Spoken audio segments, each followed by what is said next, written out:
My question to Mr. Paul Findley is this, that the American nation today is on the side of Israel, and therefore it is alienating itself from the Muslim world. It is also becoming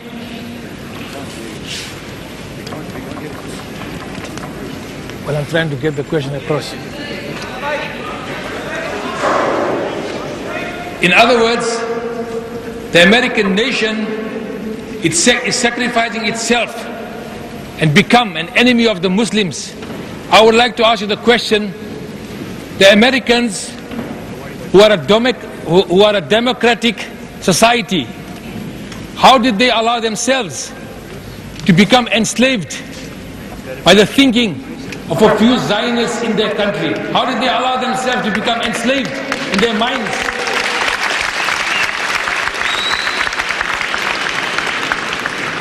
The second question is this. It's tied up with this.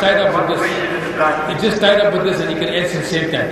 The second question is this, that don't you think if Israel is set up for destruction, then America will also have to be set up for destruction? Because the destruction of America will be the destruction of Israel, and Israel is destroyed.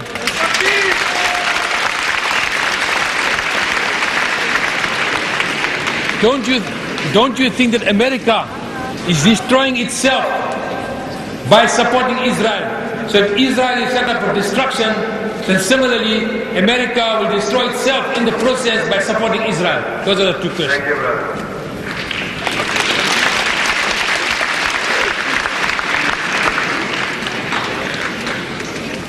I hope I grasped the two questions. The first, I believe, is why has the United States become the slave of the State of Israel? Does that summarize the question accurately?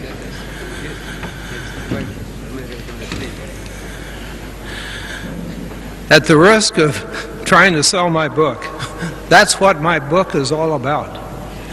I was defeated in my bid for re-election to Congress in 1982 after having served 22 years representing a rural area, an agricultural district of the state of Illinois. I was defeated because I was the only member of the Congress who was challenging U.S. policy in the Middle East, that is to say, who was criticizing the support our government was giving to the State of Israel. The only one out of 535. In the U.S. Senate are 100 members, 2 from each state. In the House of Representatives, there are 435 members. 535 people altogether. And ladies and gentlemen, as of today, there is not one of those 535 members willing to speak out for what is best for America, for what is best for humanity, and unwilling to speak out to challenge the policies that our government carries out, which provides blind support to the State of Israel. Now, I could keep you here all night and explain in detail why it is that every one of these 535 elected representatives of the American people are so terrified of Israel's lobby that they dare not speak out and challenge what is going on today. One would think that given the terrible brutality that is visited every day of the year against the poor Palestinians in the occupied territory, that the American congressmen, the American senators would be lined up 50 deep every day in their chambers to speak with outrage and anguish about what was going on in the occupied territory. But you can search the congressional record, which prints every word that is said in both chambers of the Congress, and not find one word of criticism of Israel for its behavior. In a nutshell, it is because the American congressmen are afraid of the power of Israel's lobby. They are convinced that if they challenge the lobby, they will pay a price next election day, and politics is survival. They all want to be reelected. Now, why are they terrified? Don't they hear from their constituents who are concerned about what happens in the occupied territory? The truth is, most of the American people today are asleep. They don't know what's going on. They're worried about their own pocketbook, their own job, their own family, their own neighborhood, their own city, their taxes. They don't give much attention to what's going on in the Middle East.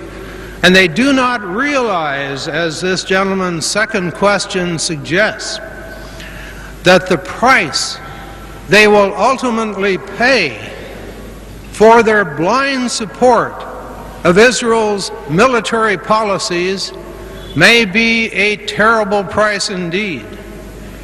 It's eating away at the foundations of American democracy. Israel's lobby has been able to stifle dissent, to frighten members of Congress, to keep them from speaking out. It has also reached its arms of influence out into the universities and colleges. It has reached the business community, now only a tiny portion of the American population is supporting the lobby for Israel in the United States. But that tiny portion of the population supports it with such zeal, such fervor, such persistence, that it is able to dominate the debate on Capitol Hill and control almost to a total degree the making of U.S. policy in the Middle East. It's a dreadful situation that threatens the cherished institutions of the United States. All that is needed is for the American people to stir themselves, to become aware of what's happening, to know about the power of Israel's lobby, to become aware of the fact that they share the guilt. They share the guilt of the dreadful atrocities being perpetrated against the Palestinians every day in the year. They will then exercise their influence through the electoral process, and changes will come. It's my hope that my book and the work of others in the peace field will somehow awaken the American people, create understanding in time to avert the dreadful calamity that this gentleman's second question forecasts. Thank you.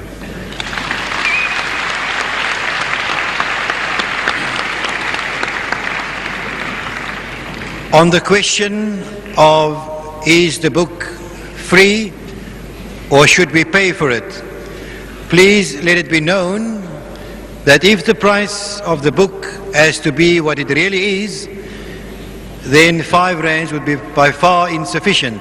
The book has been heavily subsidized by the Islamic Propagation Center of Durban, and Mr. Paul Findley doesn't make anything on it. Thank you. Next question, please. I do believe that the Jews and the Arabs have come from one seed, and that seed is Abraham. And they ought to be brothers. But the question is that they are not brothers today because they're still fighting against each other. Now, Mr. Deedat uses the Holy Bible for a lot of his questions, for a lot of his answers. I would like to ask Mr. Deedat to quote from the Bible, from Genesis chapter 16 and verse number 11 and 12 to answer that question. Why are the Jews and the Arabs split? They're still fighting, and you want him to quote from Genesis? If Mr. Deedat can please use the Bible again as he normally does to give an answer for the reason why they are still fighting today. Genesis chapter 16, verses number 11 and 12. Could you read the statement in the Bible? This is the angel of the Lord which spoke to Hagar in the desert. He said, "You are now with child, and you will have a son. You shall name him Ishmael, for the Lord has heard of your misery. He will be a wild donkey of a man. His hand will be against everyone, and everyone's hand against him. And he will live in hostility towards all his brothers." So, That's why there is still fighting today between the brothers, which are supposed to be brothers, because Bible gives us prophecy that this will happen, that they will live in hostility towards each other. Mr. Deedat quoted from the Bible when he used the Bible. The question is, why are they still fighting against each other? thank you.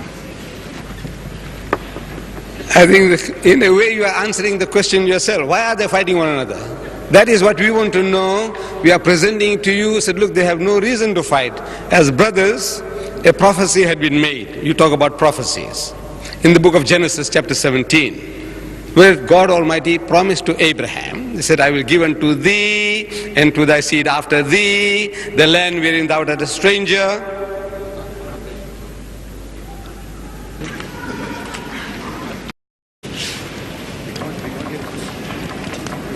Well, I'm trying to get the question across.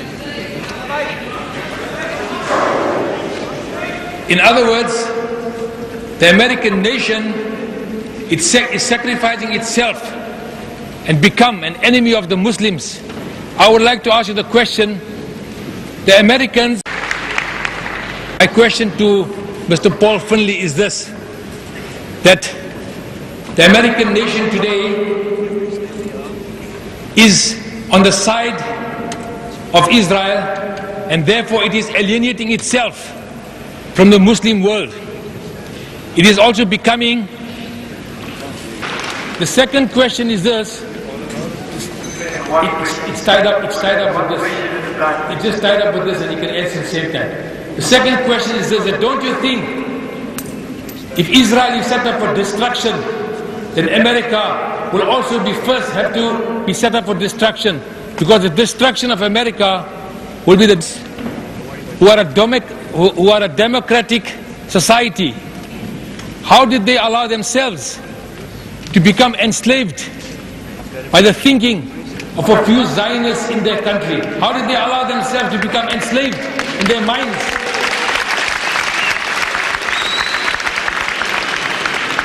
Destruction of Israel. Israel is destroyed.